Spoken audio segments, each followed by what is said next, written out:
Assalamualaikum warahmatullahi wabarakatuh. Hello smart student, how are you today? Welcome in our class. To find more, please check this out. Baiklah anak bapak yang soleh dan soleha, kali ini kita akan membahas tentang teks berita. Oke, kita lanjut terus. Seperti kita ketahui, berita adalah cerita atau keterangan mengenai kejadian atau peristiwa yang lalu maupun yang sedang berlangsung. Jadi berita itu tidak hanya dia menceritakan atau memberikan informasi yang sekarang, tetapi juga memberikan informasi yang telah lalu. Itu juga dikatakan berita. Tetapi mungkin kalau sudah terlalu lama beritanya, itu namanya berita basi, mungkin tidak menarik. Tapi kalau berita itu yang lagi hangat, yang lagi tren, itu baru dikatakan berita yang aktual. Kemudian berita bisa didapatkan dari berbagai media. Jadi dalam bahasa Indonesia media itu ada dua, media cetak maupun media elektronik. Jadi berita itu bisa didapat dari media cetak. Apa saja media cetak?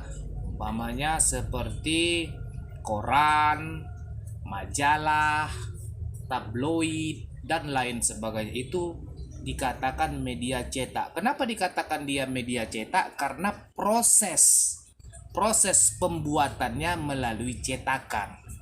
Sementara media elektronik itu bisa kita jumpai melalui televisi, radio, internet, dan lain sebagainya.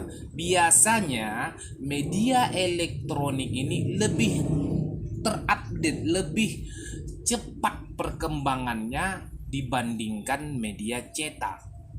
Media elektronik itu bisa secara live langsung.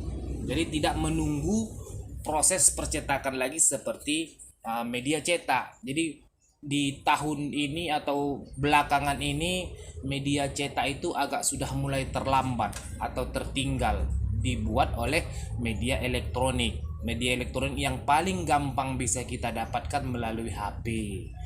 Sekarang sudah canggihnya handphone, bisa cepat kita mengupdate sebuah berita. Makanya Bapak menyarankan kepada anak Bapak banyak-banyaklah membaca berita, baik di luar negeri maupun dalam negeri, supaya menambah wawasan, supaya bertambah ilmu dengan banyaknya membaca berita, baik itu secara visual maupun secara audio visual. Oke, kita lanjutkan mengenai berita. Di sini ada Bapak buat unsur-unsur berita itu sering kita sebut 5W tambah 1H. Oke, kita lihat W yang pertama, what. What dalam bahasa Inggris, dalam bahasa Indonesianya apa? Apa yang dibicarakan? Dalam sebuah berita harus ada topiknya. Apa yang dibicarakan? Tentang apa? Umpamanya berita itu tentang olahraga atau ekonomi atau kriminal atau kesehatan, itu ada topiknya tentang apa. Itu dia dikatakan what. W yang pertama. W yang kedua, who. Ini ditujukan kepada siapa. Biasanya who itu ditujukan kepada pelaku. Jadi di dalam sebuah berita ada pelaku, ada pemainnya, ada pelakunya. Jadi who itu ditujukan kepada orang, siapa. Itu W yang kedua. Kemudian ada W yang ketiga, when, kapan. Dalam sebuah berita harus ada kapan, itu menunjukkan waktu. Kapan terjadinya peristiwa itu? Semalam, kemarin, setahun yang lalu, minggu depan, tidak mungkin. Berita itu tidak mungkin dia menceritakan yang belum nampak, pasti yang sedang berlangsung atau yang lampau. Kapan? Itu menunjukkan waktu. Kemudian W yang keempat, where, di mana? Di mana peristiwa itu terjadi? di jalan atau di pasar dan sebagainya. Itu W yang keempat, where, di mana, harus ada tempat. Kemudian why, mengapa peristiwa itu bisa begini, bisa terjadi. Ada apa penyebabnya, itu why. W yang kelima, why, mengapa bisa terjadi pembunuhan, mengapa bisa terjadi ekonomi merosot seperti ini, apa sebabnya.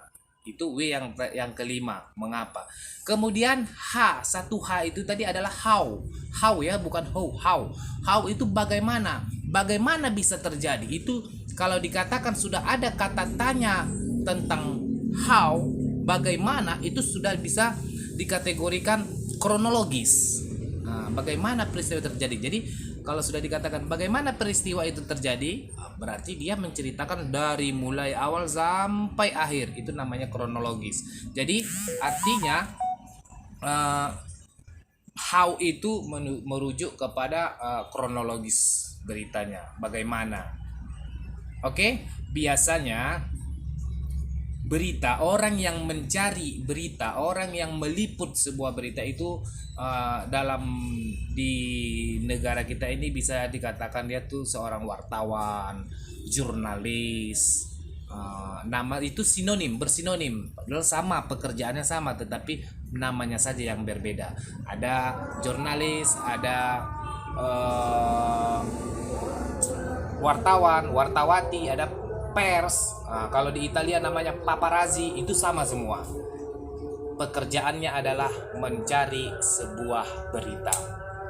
Oke, anak bapak, ini dulu sebagai pengantar perdana pertemuan kita, materi kita yang pertama, bab 1, yaitu tentang berita. Mungkin minggu depan akan kita sambung kembali dengan judul yang sama tetapi sub-sub bab yang berbeda-beda.